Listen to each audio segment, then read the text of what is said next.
Okay, നിങ്ങളുടെ lungs healthy ആണോ നമുക്ക് ചെക്ക് ചെയ്ത് നോക്കാം. അതിനുവേണ്ടി ഇതിൽ സിക്ക്, ഫിറ്റ്, അത്ലറ്റ്, സോൾജർ എന്ന് പറഞ്ഞിട്ട് 4 ലെവൽ ഉണ്ടാവും. ഈ 4 ലെവലിൽ സോൾജർ വരയ്ക്ക് നിങ്ങൾക്ക് ശ്വാസം ഹോൾഡ് ചെയ്യാൻ പറ്റുന്നുണ്ടോ എന്നുള്ളതാണ് ടാസ്ക്. അതനുസരിച്ചാണ് നിങ്ങളുടെ ലങ്സ് ഹെൽത്തി ആണോ എന്ന് പ്രൂവ് ചെയ്യുക. ഓക്കെ, ഞാൻ സ്റ്റാർട്ട് പറയുമ്പോൾ ശ്വാസം ഹോൾഡ് ചെയ്ത് വെച്ചോ. പറ്റുന്നില്ലെങ്കിൽ വിട്ടോ, റിസ്ക് എടുക്കണ്ട. ഓക്കെ, ബ്രീത്ത് ഹോൾഡ് ചെയ്തോ.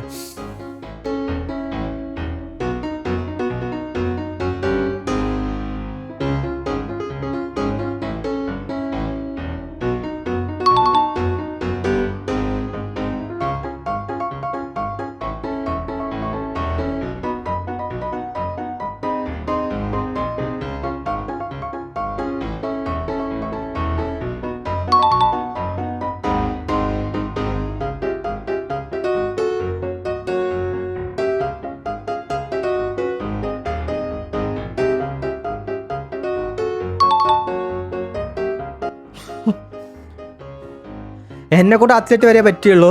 നിങ്ങളോട് പറ്റില്ലെങ്കിൽ വിട്ടോ. സോൾജർ ആകാൻ പറ്റുമോ എന്ന് നോക്കിയോ. എന്നെ കൂടെ അത്ലറ്റേ പറ്റുള്ളൂ. മതി, അതൊക്കെ മതി. ജീവനോടുള്ളത് ഭാഗ്യം.